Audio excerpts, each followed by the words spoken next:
Three times before you have felt the terror, known the madness, lived the horror.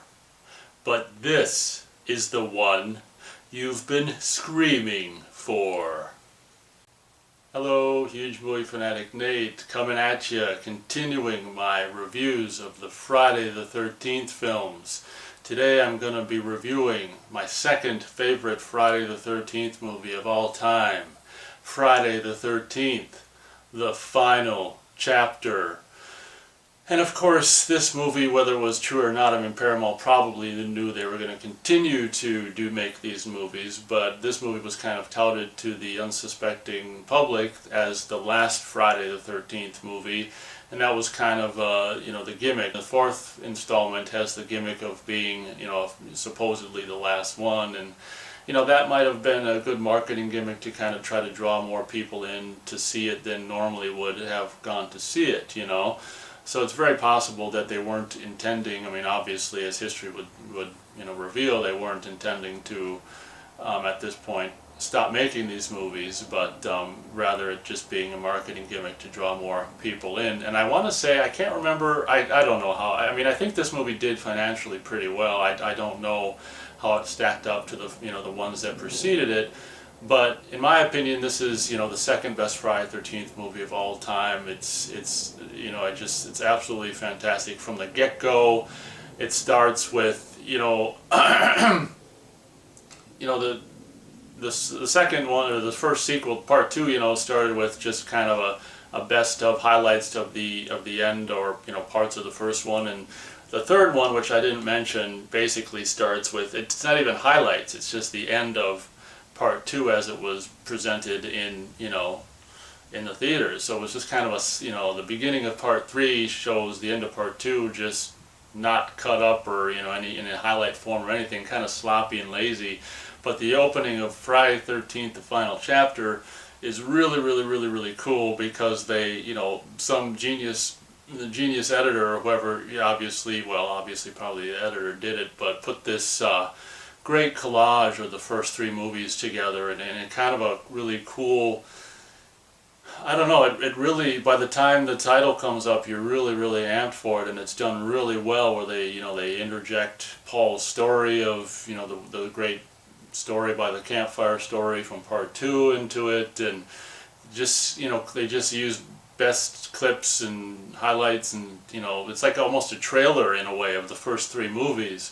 And leading up to just seeing all these cool highlights of what's happened in the first three movies, and as you get towards the end of the recap of the first three movies, you get to see more of the end of part three. And of course we see what happens to Jason at the end of part three, where he's chopped in the head with the axe by Chris and left for dead or whatever. And then it comes, it starts with a fantastic, at this point, this is the second movie now to feature Jason.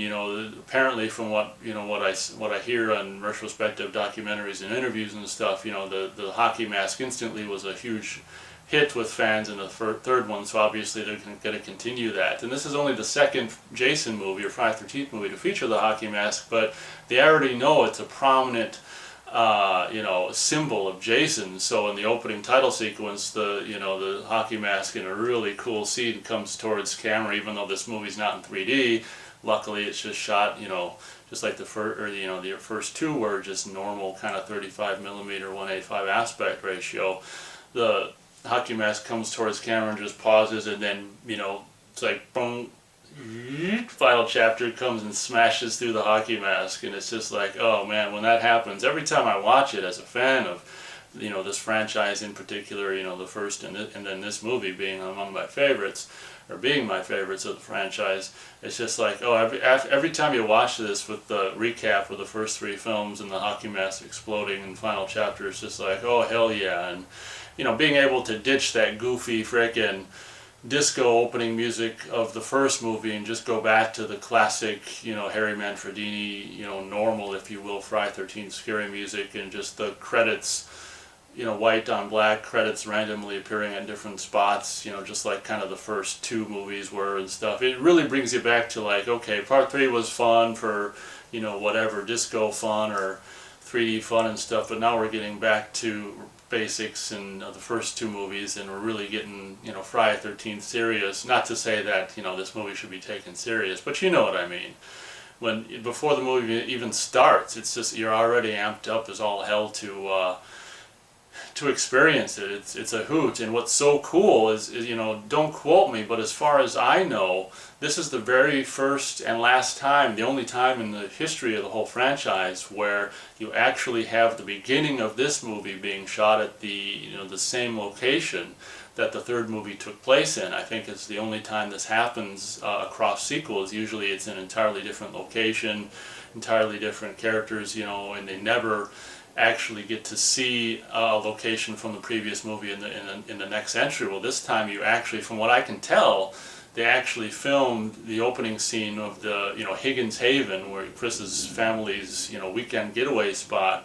At the beginning of this movie, where Jason's in the barn, they do a kind of a Orson Welles, you know, Steadicam tracking shot through the location, and it looks to be the same location that they shot Part 3 in, being filmed for the beginning of Final Chapter, which is really cool. And the, you know, the Steadicam shot that tracks throughout the location and goes up to ultimately Jason's body. Now Ted White playing the character in the exact same position of Richard Brooker was laying at the end of Part 3. Those kind of details fans really, you know, it should be said that fans really appreciate, you know, or I'm just speaking for the fans, but this fan, you know, really appreciates that kind of attention to detail, and, you know, covering up Jason's body and taking the axe out of the head, and, you know, basically the beginning of this movie opens with the paramedics and the police and the stuff, you know, taking all the dead bodies out of the location and taking Jason into the ambulance and taking him to the, you know, the hospital and stuff like that. And it should be said also, the music that Harry Manfredini does for the opening of this movie with the crime scene of the third movie is really, really, really freaking great. Ugh, really great stuff. So this movie, just like Part 2 and 3, at the beginning of it has what I would regard as another kind of a filler scene for some reason that takes place before we introduce the main characters. This scene, however, for me, for whatever reason, well, I think I know why, and I'll get to it in a second, isn't as tedious to sit through as the scenes like the, you know, the filler scenes at the beginning of Part 2 and 3 for me. And the reason why I think that is because, you know, I saw this originally when I was 12, and then me and my dad rented it from the video store, and then months later, in the summer, it was on TV, and I was like, oh man, obviously I hadn't dubbed it. I don't know if I had two VCRs at that time. For whatever reason, I didn't dub the movie when we rented it. So it was on TV, and I obviously wanted to tape it. It was late at night, and I was actually home alone, and I watched this in my room and taped it, you know, some summer night when I was 12. And I don't know, man, like, just every time I watch this movie, I just basically kind of just see it through that 12-year-old's eyes. Like, ever since, I'm always reminded of sitting in my room that night, you know, home alone, and recording Final Chapter off the TV, and I can just remember just joyful freaking 12-year-old glee, you know, even in that beginning hospital scene where it was just like, and what's really cool about that scene that Axel and that girl end up making out in is it's like really lit, really cool. I don't think any room in a hospital would be all dark like that with kind of just one lamp lighting the, you know, the room up or whatever, and they're watching the TV of the freaking news reporting about, you know, the slaughter at Higgins Haven or whatever, and the fact that Jason has been actually caught, and it's actually, you know, the corpse of Jason is actually, you know, covered up on a gurney right behind them as they make out. But basically, the hospital scene revolves around them bringing in Jason's body and introducing this Axel character who's just like the guy who works in the morgue or whatever, and this squeeze of his that apparently, I don't know, they have some, I don't know, it seems like they have some kind of sexual past or something, where maybe late at night in the hospital, if he can get her in the mood, she, you know, puts out and they get together and do a little screwing or whatever. So it seems like these two characters of Axel and this, I don't know if we ever hear this woman's name, but Axel and this girl or this woman have a past history where I think we can only assume. And, you know, this time in the movie when we're joined by them, we kind of see what is probably the norm between those two, where he's going to kind of, bait her in or hypnotize her into doing it or getting it on or whatever. And he works his magic in this movie or in this scene as well. The hospital scene at the beginning of the movie where he has this. I've never tried this. I should probably try it. Where it's just like, then shut my mouth. I don't know if that's hypnotism or whatever, but this woman is completely, just repulsed, unwilling, and then she just says this line, and she's just hypnotized and just jumps on top of him. So, and what I'm trying to say in a really long-winded way is normally this scene would probably be like the opening scene of part 3 for me, where it'd just be like just lollygags. I don't think it lollygags as much as part 3 though. That scene seems to go on forever. Whereas this one's more, I guess this one's more, there's more of a reason to have it because it's not just some random location. The location that this scene takes place in is the morgue where Jason's body is kept. So I guess they're trying to just be suspenseful and milk this stuff until the last possible minute. And of course, to be fair, I mean, everything's fine with Jason until they start making out and she jumps on top of him. At that point, Jason kind of just, does this fake thing where his hand falls on her leg, and it's just like, so, maybe the fact that they were starting to, what's that called? Foreplay or whatever, awoke Jason from death, and now he's got to continue to kill or whatever.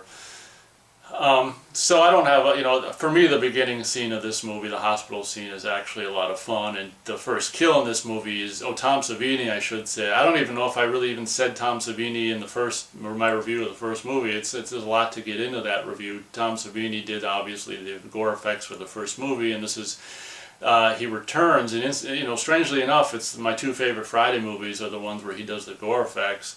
But he returns in this movie very fantastically, and luckily they got away with quite a lot on screen, luckily. And the first kill of this movie is absolutely fantastic, where it's very brutal, and where Axel gets he gets surgical hacksaw or whatever. He starts cutting his neck and he turns his head around, and it's just like, even by today's standards, like 30 plus years later, that kill of Axel is just it's such a great way to start off this movie. And the killing of the nurse isn't really, nothing special or something like that, but it's funny because when I recorded it off of TV, obviously the kills were cut, and what they showed on TV was just, I think, the impaling of the nurse, and then not long after they cut to the jogging women. But every time I watch the R-rated version, it always feels like an extended cut, because I was so used to seeing just the TV version for a while as a kid, So being able to actually see the girl get impaled, and then the kind of extended moving the knife down her body just seems like an unrated version, when in fact it's just the R-rated version. But as a kid, I saw this movie many times, for the first several times in the TV edit, so that's kind of cool. That's kind of weird to every time I watch. It's just kind of cool that, I don't know, this feels like an unrated cut when it's actually the R-rated cut. Kind of strange, huh? This movie, of course, begins what I call the Tommy Jarvis trilogy, and I'm sure a lot of other fans call it that as well. You've got 3 movies. This movie 5 and 6 are going to revolve around the character of Tommy Jarvis. This movie introduces the Jarvis family, and, well, not the father, unfortunately. That kind of would have been cool to see, the dad. For some reason, the writer just had them, the parents, the Jarvis mom and dad, be separated, so all we see is mom and daughter Trish and Tommy, played by Corey Feldman. Of course, this is classic mid-'80s Corey Feldman when he's a kid. The era of frickin' Gremlins and Goonies and all these kinds of movies and stuff. So for me, this movie it's got a lot of it's got frickin' classic Corey Feldman. Then you've got pre-Back to the Future Crispin Glover. You've got a decent amount of faces in this movie that really make this movie extra fun for me. But I absolutely think Corey Feldman as Tommy Jarvis in this movie is absolutely freaking cool and fantastic. And strangely enough, I was his exact same age when I discovered the franchise. So that's kind of cool in that regard. It should be said that my cousin, I didn't have it myself, but my cousin actually had a computer probably around the same time this movie came out, and he actually did have Zaxxon. So I remember in the mid-'80s going over to his place and actually playing some Zaxxon. I think he had this computer where he had an actual audio tape was the program or something like that. I never, the first computer we had was the Apple IIc with the floppy disk, so, but I'm pretty sure that, I don't know if Zaxxon was on an audio tape, but I'm pretty sure, unless I misunderstood, it seemed to me like he had some games or some programs or something that were on an audio tape, which seemed really weird to me. Maybe I just misunderstood, but you know, seeing Zaxxon played in this movie every time I watch it also reminds me of my own childhood. Like I say, my cousin had that video game, and so, I mean, that's another thing about this movie that's just so cool, is that it came out during this exact time in my life where I was, you know, pretty much, well, I was younger than Tommy was when this movie came out, but then when I discovered, you know, the movie, I was pretty much Tommy's age. I mean, just all these things, all these just, you know, coincidence occurrences is what really lends to my loving of this movie. So as I was saying, this movie introduces the Jarvis family, a family that, you know, appears to be all wholesome and whatever and this and that. And we introduce the Jarvis women, the mom and daughter, by this jog thing where they're talking about the, you know, separation with the father and stuff. Then we introduce Tommy Jarvis wearing this mask. It's kind of funny how they introduce him, and she's like in this, you know, alien guise, and she's like, get a haircut, and it's kind of a joke because he's got the mask on. It's just like, he's got no hair, and then you were kind of like, gosh, is this like a deformed kid? And then no, he takes off the mask. But basically in this movie, Tommy Jarvis is a mask maker, and it's probably just all kinds of stuff that Tom Savini had laying around and stuff, the kind of stuff we see later on in Tommy Jarvis's room are probably just all, you know, old props or old this and knickknacks and stuff, pardon me, that Tom Savini had laying around, I would imagine. But obviously the Tommy Jarvis mask making bit, you know, seems like just a random kind of a plot point of this character, but obviously it becomes something that is a really relevant plot point later on. So one of the many things I love about this movie is the characters. Unlike the third movie, I think the characters are not, maybe not all of them, but a lot of the characters in this movie are completely and totally fleshed out and completely entertaining and completely enjoyable. This movie, when I watch it, seems like a more realistic version of you know, friends just hanging out and going out, you know, for a weekend of just hanging out and having fun than part three. Part three, like I already said, just seems so robotic and forced in so many areas. This one actually seems almost like a documentary in the sense of the station wagon full of friends going out to this spot. Basically, they rented this house right across from the Jarvis family house. And I also don't want to forget to mention that I think the location, yet again, where this isn't, you know, they're veering away from the summer camp location idea of kind of the first two movies, and the continuing now it's just continuing the trend that they started in the third movie, where it's just basically this Jarvis family house in the woods, in a wooded setting, and a house across the way which is being, you know, which is being rented in this movie, and the teenage kids, you know, like 6 station wagon full of teenage kids rented for the weekend or whatever, and that's the premise of this movie. And the mom is understandably kind of, you know, upset and concerned when the station wagon full of, you know, party crazy teenagers arrives. She's kind of probably a little bit concerned about what the hell's going to go on for the next several days and what impact it's going to have on her virginal children. But the characters are absolutely fantastic in this movie. For me, the ones that stick out, of course, are Crispin Glover and his buddy, the kind of the two single teen guys, which are just, and Crispin Glover recently broke up with BJ Betty, and for the longest time, I mean, you're gonna just laugh at this, but I never understood what BJ Betty meant, like BJ.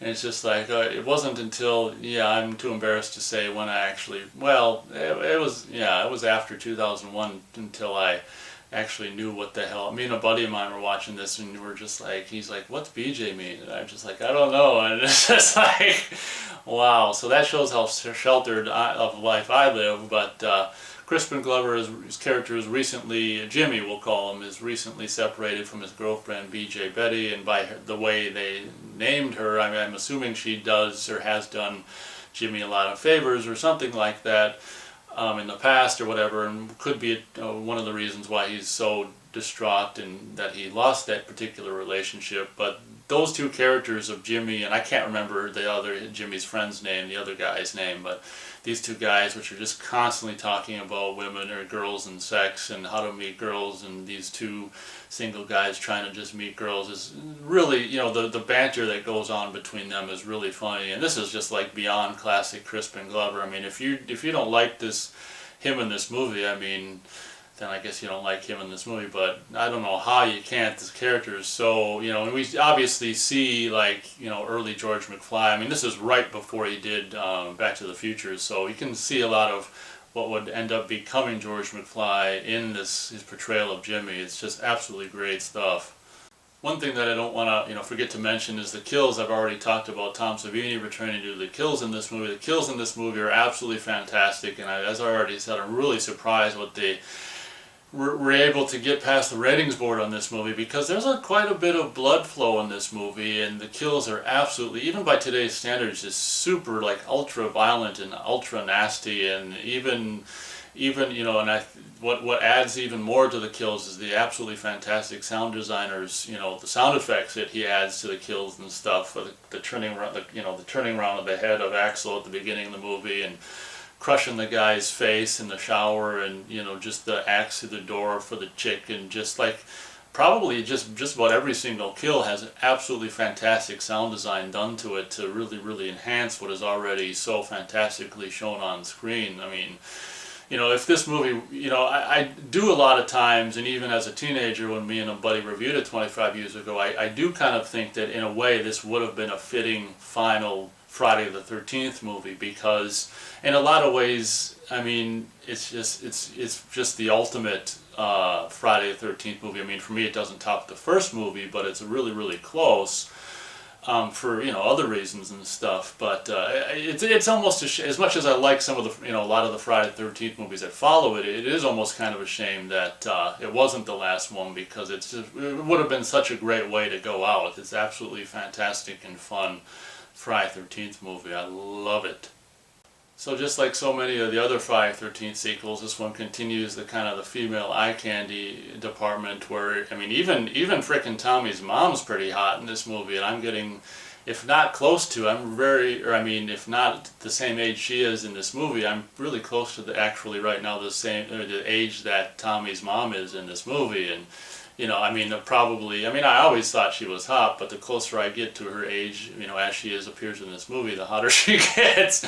But Tommy's mom's even hot, and obviously Trish is attractive, and oh my gosh, don't let me forget to say, like, Judi Aronson, I think that's pretty much how you pronounce her name. Oh my gosh, she would later, actually I saw her, before I saw this movie, I saw her in American Ninja. Of course, she doesn't show any skin in that movie. She basically completely takes off all her clothes in this one, which is really appreciated. And what's funny is, in American Ninja, you really don't have any idea of what, I guess if I can be male chauvinistic for a minute, what goods she's got underneath, whereas this movie, we see the goods.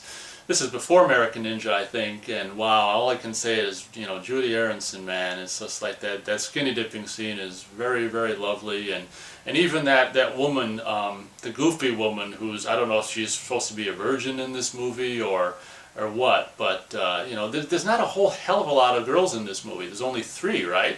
Just Trish and whatever. What the hell? I don't know what Judi Aronson's. It escapes me right now. Oh, never mind. Then there's the twins. I can't remember what Judi Aronson's character's name is for some reason. But then the twins come into the So I mean, all the girls in this movie are really pretty great looking faces and pretty nice bodies. The twins' bodies really don't do anything for me. The twin girls, their faces are freaking amazing, and the one who's all kind of the sex cat or whatever. Some of the faces she makes and stuff are really sexy and stuff. So again, they're really continuing with in the female eye candy department in a really great way. And I do feel like I say, the third one, maybe even the second one, it felt like just the girls were, I don't know, just unrealistically attractive or something. There's something about this movie that feels almost like a documentary, like it's just real people, real places. It just feels very real to me, and I don't know where that came from, if it was just the casting, probably a combination of casting, screenwriting, the dialogue, the location, director, just probably all these things came together to make this movie just seem, that's another reason I love it so much, is it just seems like a real, when you're watching it, it's just real location, real people, real experiences. It has a real organic, and that's why I like it second, you know, that's why it's my second favorite Friday the 13th movie, because it kind of has that organic feel of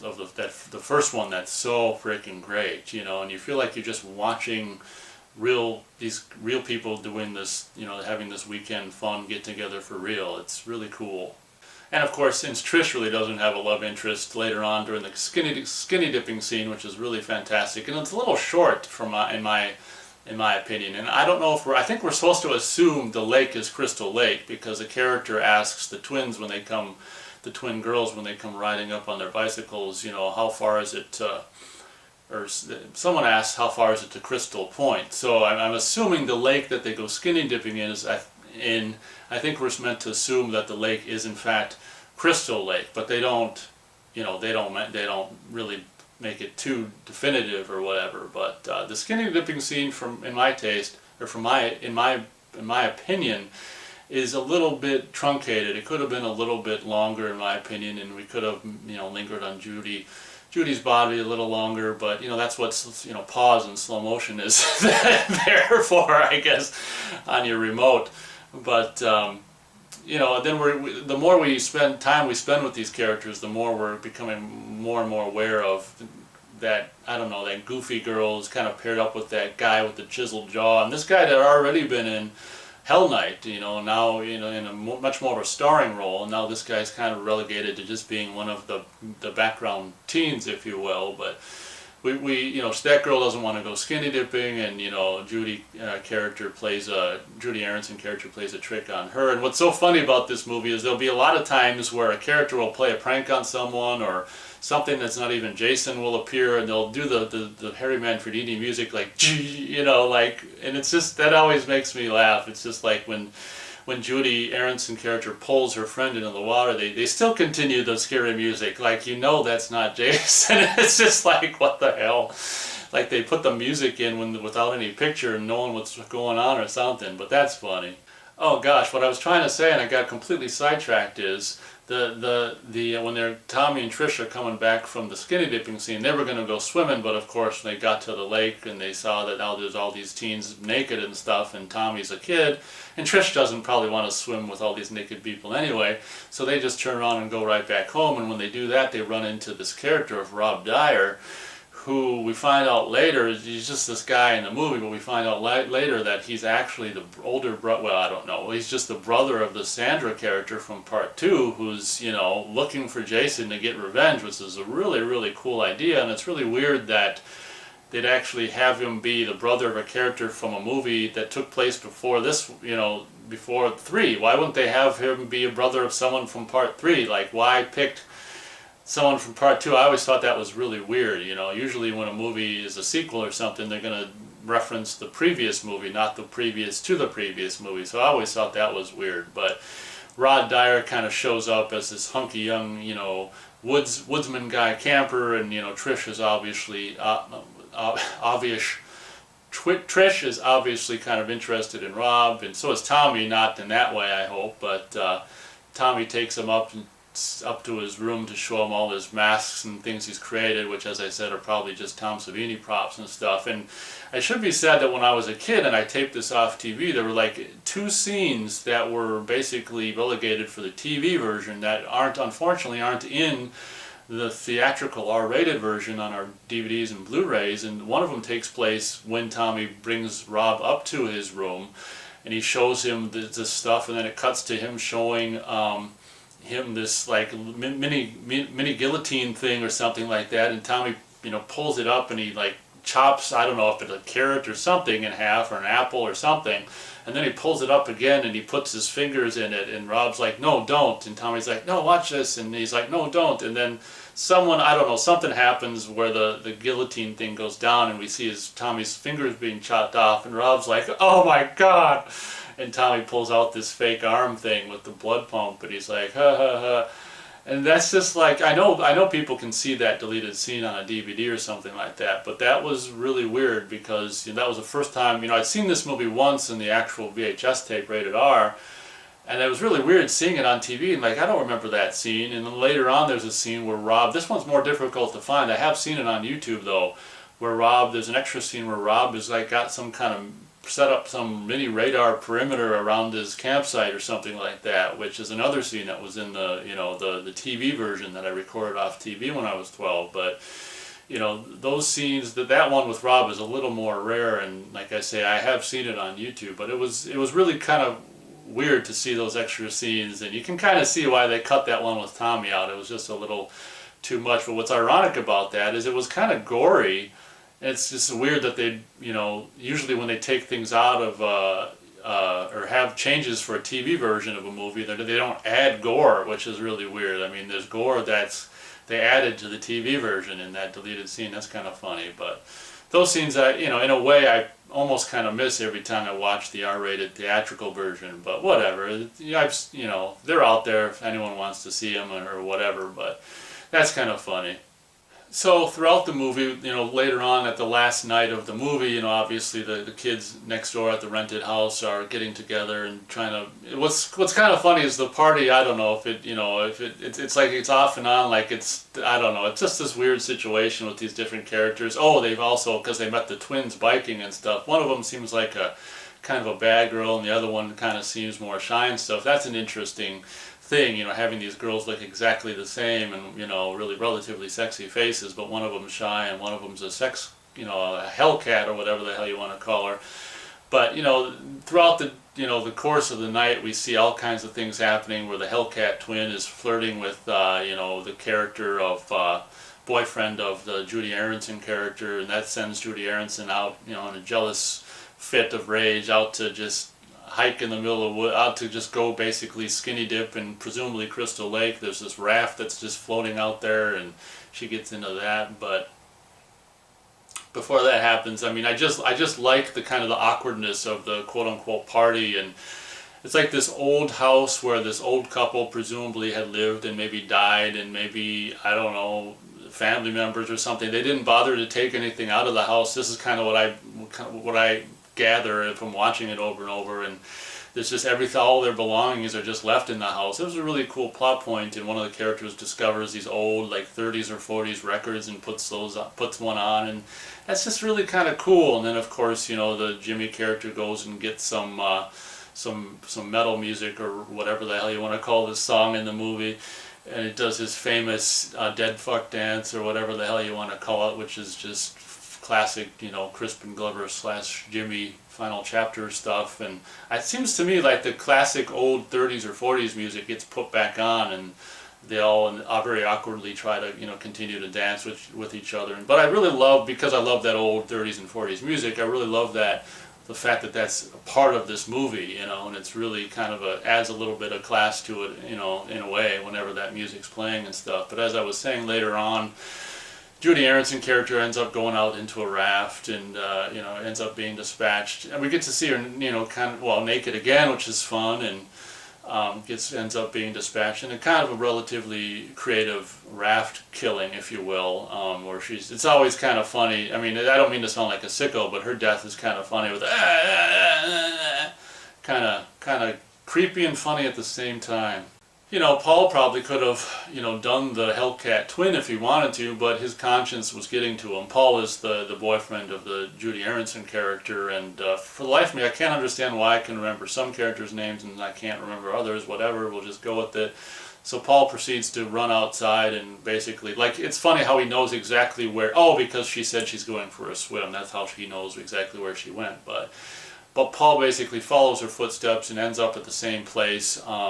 Strangely enough, you know, we didn't see this raft earlier in the skinny dipping scene, so I don't know where they're swimming at night as opposed to where they swam during the day. I don't know if it's supposed to be the same location. Maybe the raft was set up in a deleted scene. I don't know, but Paul basically goes to meet her and sees her out in the raft, and he takes all his clothes off, and or wait, does he? Oh no, he doesn't take all his clothes. He just takes his shirt off and swims out there in his jean shorts or whatever, and discovers a body and swims back to the dock in one of my favorite kills in this movie. The kind of the harpoon gun in the groin, Jason single-handedly lifts him out of the water and just like, then he presses the trigger, and even adds insult to injury quite literally, or adds more injury to injury, I guess you could say. But and completely lifting the character up and suspended by the groin, and then shoots the harpoon into him even more. Oh my gosh, what a great kill. So just like Friday the 13th Part 2 and 3, this movie has the main characters, Tommy and Trish, again, going off. We don't see where they go, to town or something like that. I don't know if he's going to get a bypass patch cord or whatever the hell he needed maybe, and a couple suckers, but this movie does the exact same thing, whereas Part 2 and 3, where the main characters are not around during all the mayhem and come back towards the end of the movie. One of the things that I think was kind of not the right decision to do, but they probably, I don't know, they could have had Mom go into town or something, or even have Mom go to try to reconcile with the dad, because one of the things I think is incorrect and not realistic or not right. I don't see why Jason would kill the mom, particularly because he's got such a troubled past with, or a hard life or a hard time because his mom was killed. I don't see Jason killing anyone's mom, to be honest. She's not a promiscuous, well, I guess she was at least twice because she's got 2 kids, but in the movie she's not a promiscuous character. She's a wholesome character. I just think that, that's probably my biggest complaint with this movie is Jason killing the mom. Of course, it's done off screen, and that actress was probably very glad about that. But that's always the thing that just seems most out of place in this movie to me, is when Mommy Jarvis gets presumably killed. I mean, I think we're obviously meant to assume she dies, even so much so that there's, of course, that deleted scene, that deleted ending was just a dream scene. But yeah, that's my biggest problem with Final Chapter. I mean, I don't hold it. It's not that big a deal, but if I was gonna name a problem with the movie, that would be it. I just think it's just out of character for Jason to kill, an adult like that, in particular a mom, a mother of 2, so, oh well. So, Trish and Tommy come back to the house, to a dark house. I think there's a bit where Trish tells Tommy to frickin', go look in the fuse box or whatever. I don't know. It probably is probably a deleted scene or something where he fixes we never really see him fix the power, but I think we're meant to assume Tommy fixes the power. Trish, in the meantime, ends up going across to the other house, ends up, going to find all the dead, kids over there, and just all the mayhem and nasty stuff. And at some point, she ends up going out to find Rob in the middle of a rainstorm. Luckily, just like the first couple movies, this one ends with a fantastically atmospheric rainstorm. She goes up, actually, just miraculously happens to find, Rob's tent, and teams up with him, and learns that he's, the vengeful brother of a character from Part 2, and is after Jason. So, Tommy is alone at the house, so Trish and Rob, rush back to the house, and that's when Rob and Trish go across the way to find all the, just the slaughtered bodies of all the fun-loving teens, and just,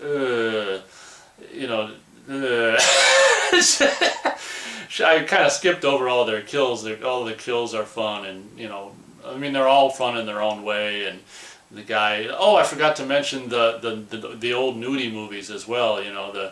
Probably if there was an old couple that lived in this house for decades, that was probably the man's stash of these old nudie movies that he got. But a little 16mm projector, and in addition to old records, they find old nudie movies, which play a pretty big part in this movie. And as the buddy of Jimmy gets stoned and stuff, he's having a real fun time with these ancient nudie movies and stuff. But the kills of the kids in that rented house are absolutely fantastic. And frickin' Jimmy's death with where's the corkscrew? Right in your hand, motherfucker. And then he turns around and clear to the face. And this is what I talk about. For some reason, he got away with a lot of blood flow in this movie, and the cleaver in his face just splurts out all this blood. But I mean, it's just for a minute, but a second, maybe that's how they got away with it. But again, the sound design, when the blood squirts out and stuff, and the guy getting the knife through the back of the head through the projector screen, and guy getting his face crushed in the shower, and the chick with the axe through the door, and that one teen, or even that silhouette, lightning silhouette of that first the shy teen or the shy twin teen girl getting killed, like through the, a spear through the back, the silhouetted, against the house, and then the Hellcat teen twin girl will get thrown out of the house. And the only thing that bums me about that kill is, Ted White, he accidentally grabbed the curtain and kind of covers his, his face up with the curtain, which kind of always bummed me out, and I always wish they would have done another take of that, because it would have been nice to see Jason's, face, hockey mask and stuff more instead of being covered up by the curtain. But that scene was really cool, where he just, throws her out the window, and the car windows explode when she lands on the roof. And oh man, that's great stuff. So after all that, Rob and Trish, come to the house and find all the bodies. And another fake thing I think about the movie is when he goes down into the, he gives Trish the machete, and he takes his little pocket knife down in the basement, and I don't know, something happens where, Trish goes upstairs and finds a body and comes down and gets Rob, and she's like, he's here, he's killed all of them, I know it.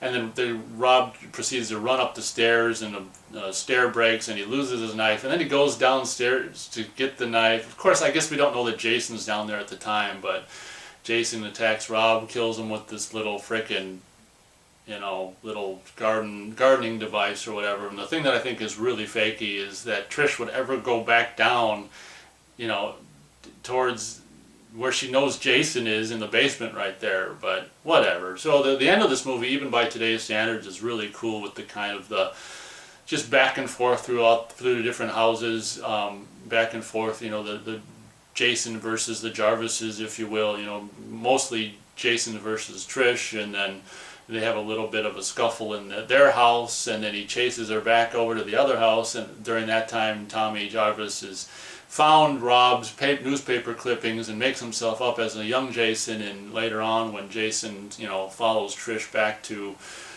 their house again, he's able to actually come downstairs and put Jason into this trance, because Jason sees himself as the young boy who drowned, with the kind of this bald version of himself, and Tommy makes up himself as good as he can to be a young Jason Voorhees. And for the very first time in the history of the franchise, someone actually kind of gets Jason under his spell in time enough to Trish to whack off the mask off of Jason's face, and seeing Jason's face unmasked, of course, and it's just like, and it makes Trish just paralyzed with terror as Jason approaches her. And then Tommy jumps down and grabs and I don't know how many people noticed for this particular slow-mo shot, or post-production slow-mo, when Tommy lands into the frame and is going to grab the machete, the handle right there for that shot is gold, because it's like, this is it, man, this is the golden machete that's going to kill Jason Voorhees once and for all. Yeah, like that happened.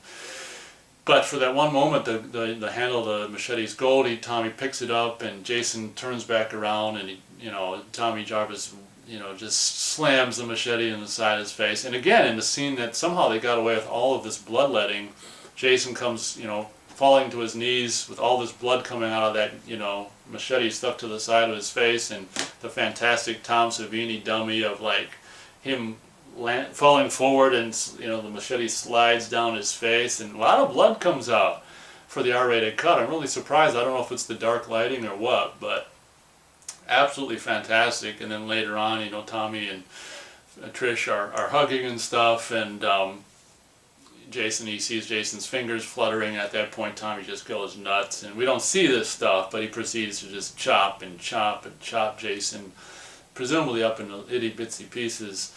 And at that point, we cut to the hospital, and Trish having you don't even need to see the movie. You know everything that happens from the review, and Trish is very concerned about Tommy's reaction, and the doctor is trying to reassure her that his reaction was just a natural self-defense one. And of course, at the end of what's supposed to be the last Friday the 13th movie, we of course get this teased look of Tommy Jarvis making this crazy face. So it's kind of funny. I mean, it could have been the last movie, and they could have just left it at open-ended like that. Like, oh great, he killed Jason, but now he's just gonna take his place. He even looks like a young Jason and everything, so he's going to become Jason. That's kind of the way the fourth movie ended. But that's my review, or I mean, that's my thoughts on Friday the 13th Final Chapter. I'm having a very good feeling right now that this surpassed the length of the review of the first one. If that happened, and you guys are, I apologize for that. And if anyone was still watching, thank you so much for doing so. I mean, I can, as you can tell, I can go on and on and on and on about these movies. And if you're still watching, you definitely witness me doing that. So obviously, for me, this is a 4-star out of 4 stars movie. Absolutely fantastic. My favorite, or my second favorite, Friday the 13th movie of all time. I can watch. I was so delighted because it was a bummer when the first 3 came out on Blu-ray, and it's just like, oh, I wished for years and years that the 4 had as well, and it was such a relief when this movie finally, when they released Warner released the complete collection, you could finally have Final Chapter on Blu-ray. And again, that's the reason why I bought the newly released 8-disc or 8-movie collection, because I could have a duplicate of Final Chapter, or a duplicate of the movies 4 through 8. That way. But oh man, this movie is just so fun for me, and just makes me remember my childhood, and just looks so great on Blu-ray, and so much fun. And well, I guess that pretty much does it. Thank you very much for watching, and as always, we'll catch you next time.